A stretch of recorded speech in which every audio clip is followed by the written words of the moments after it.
بس عشان كده انا مفيش حجز ومفيش بيع حمام الفتره دي يعني. بعد الفيديو اللي فات اللي كنا بنتكلم فيه عن الحمام اللاحم الفرنسي الاستيراد، الحمام اللي هو جاي من الكويت وازاي وثقنا الحمام، عمليه شراء الحمام من الكويت، وعرفتك ازاي ان انت تشتري الحمام لو حد هيبيع لك زغاليل، او حتى هتشتري حمام شغال، او الجماعه اللي هم بينصبهم في موضوع الحمام، كل واحد او هو مش عارف ومفكر ان الحمام اللي عنده استيراد مضحوك عليه وعايز يبيع من ولاده على ان هو عنده حمام استيراد.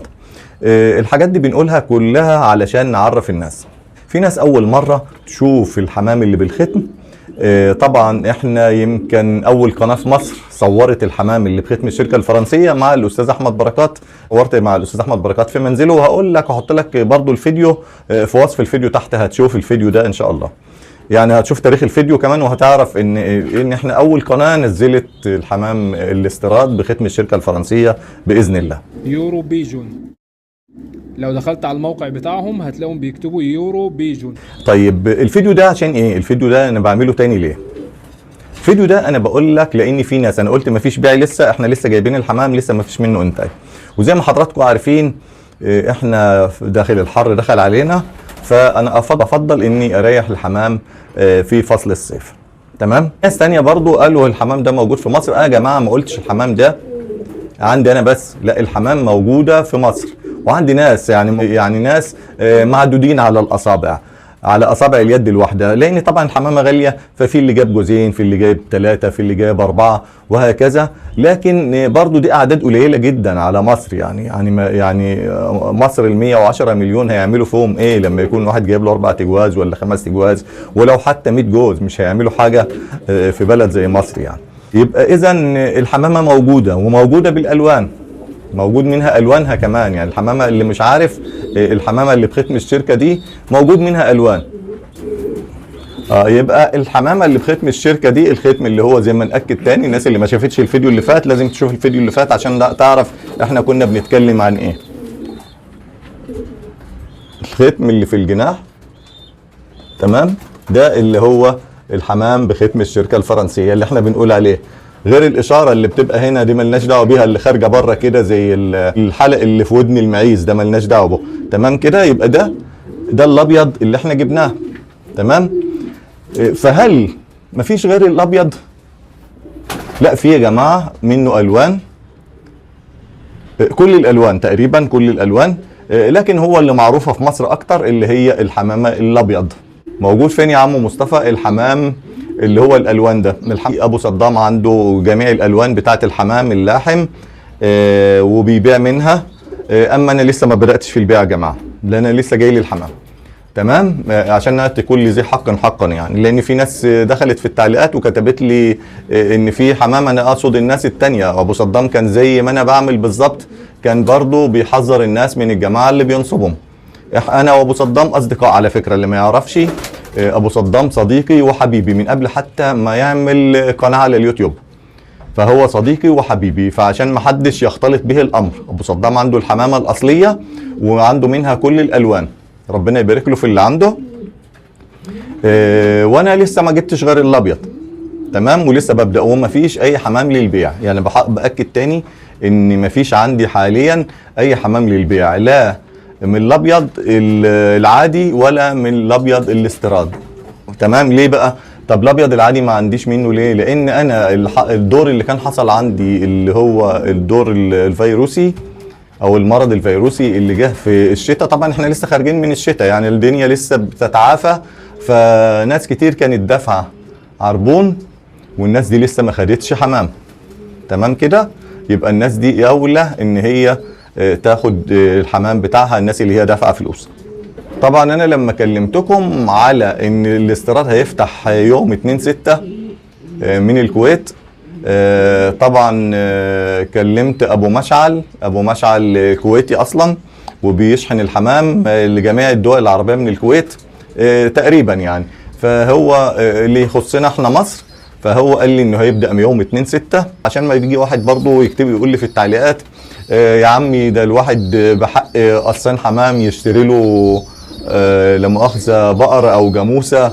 احنا عارفين ان انت ممكن تجيب بقره او جاموسه، بس هو اللي غاوي الحمام غاوي الحمام. مش غاوي بقرة ولا غاوي جاموسة، يعني كل واحد حر، يعني هو غاوي ده وربنا يرزق الجميع يا رب. اللي غاوي الجاموسة واللي غاوي الخروف واللي غاوي البقرة، ربنا يرزق الكل من فضله بإذن الله. لكن ده شيء احنا اتكلمنا عنه ان هي سلالة الجدود، فهو هيطلع منها سلالات مش هيذبح منها دلوقتي. يعني انا مش هيطلع من عندي زغلول من ده كويس، لو زغلول مستواه مش كويس هنتعامل برضه زي ما كنا بنتعامل مع التاني نذبحه. طلع زغلول كويس هنسيبه يبقى سلالة، تمام، وهكذا. يعني هي الدنيا كده.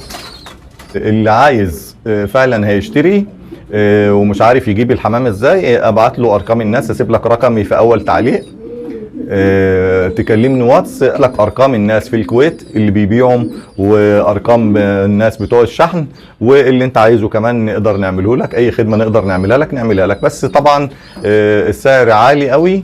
انا ما ببيعش، ماليش علاقه في الموضوع البيع ده، لكن انا هدلك ان انت تجيب لو حبيت يعني.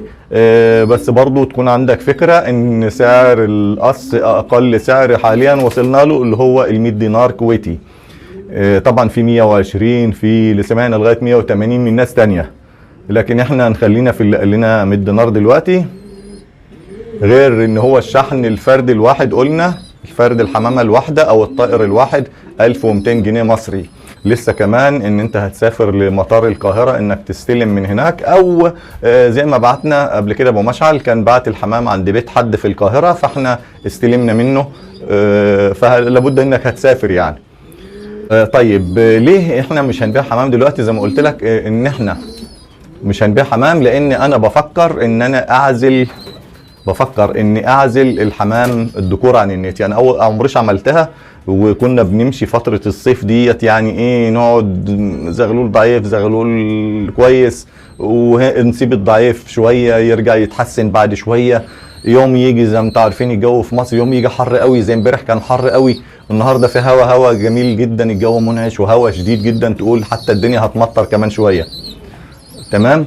فهي الصيف عندنا كده، يوم حلو ويوم حر يعني، لكن غالبية هتكون حر. احنا لسه في شهر 5 وطبعا لسه داخلين، لسه قدامنا 6 و7 و8 و9، فيعني الحر اللي هو جاي لسه يعني لسه جاي الحر.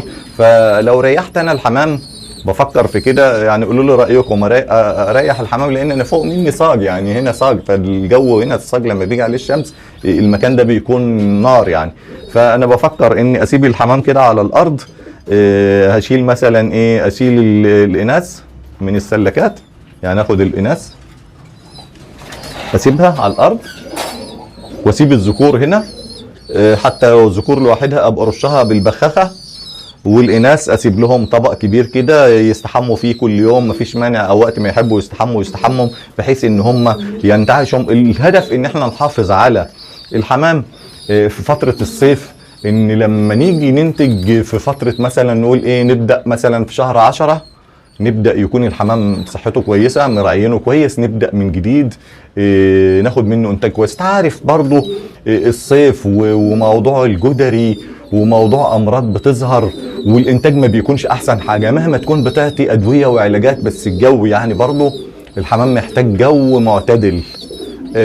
لو عندك مكان، يعني ما بقولكش اعزل حمامك، انا ما بعملهاش، لكن الجو بدأ يبقى عندنا حر قوي، بقى يشبه دول الخليج في الحر ده. فاحنا اللي عنده الجو شايف نفسه الجو عنده كويس قوي، استمر، ما فيش مانع. في ناس عندها الفرخ عندها بيكون في الصيف احسن من الشتاء يعني، وفي ناس عندها يعني الشتاء صعب، وفي ناس عندها الشتاء كويس. مش كل الناس، على حسب المكان اللي مربي فيه. يعني مثلا عارف لو انا مش مربي على السطح، يعني في شقه فوقي شقه تانية مثلا مغطيه، هيكون الجو مثالي صيف وشتاء. على فكره صيف وشتاء زي ما بقول لك كده، يبقى صيف وشتاء الجو مثالي. لكن فوق بيتاثر، وخصوصا فوقك صاج بيتاثر عندك في البرد الحمام بيتاثر، وفي الصيف الحمام بيتاثر. فالله المستعان. قولوا لي رايكم برضو في الحكايه دي اكتبوا لي في التعليقات انت بتعمل ايه في الصيف وبتعمل ايه في الشتاء، وانهي احسن لك، بتفرخ في الصيف احسن ولا في الشتاء احسن؟ يعني انا سمعت من رواه كبار ان هو بيحب يفرخ في الصيف، وفي احنا كلنا دايما نقول موسم الانتاج الشتاء، وانا واحد منكم، لكن الشتاء اللي فات ده كرهني في الموسم الانتاج بسبب الامراض الفيروسيه اللي جت عندي، وفيروسات يمكن ما سمعناش عنها قبل كده، يعني يمكن كانت بتيجي للفراخ ما كانتش بتيجي للحمام. فالله المستعان، الله المستعان، وربنا يعديها على خير. وانا بشكر كل اللي كتب لي تعليق قبل في الفيديو اللي فات، والناس اللي هي متابعاني من زمان، والناس اللي دافعه لي فلوس وبتنتظرني من زمان، او هي مش بتنتظر حتى، مش مستنيه حمام. يعني مش عارف يعني يا جماعه، لسه والله كل جنيه انا خدته من واحد منكم متأيد مكتوب، وبنتظر بس حاجه كويسه انها تليق بيكم، ان انتوا صبرتوا عليا عشان اكافئكم باحسن حاجه عندي. فيعني رجاء سامحوني على التاخير الناس اللي دافعه فلوس. عشان كده انا مفيش حجز ومفيش بيع حمام الفتره دي. يعني اول حاجه نعطي للناس اللي هي بتستنى يمكن من قبل الشتاء، كمان جه الشتاء وخلص الشتاء ودخلنا على الصيف ولسه مفيش حاجه نعطيها لهم، فالله المستعان ونعطيهم احسن حاجه باذن الله. بس كده اكون خلصت موضوع فيديو النهارده. لو عجبك الفيديو اعمل لايك واشترك في القناه لو ما كنتش مشترك، وفعل زر الجرس علشان يوصلك باقي فيديوهاتنا. والسلام عليكم ورحمه الله وبركاته.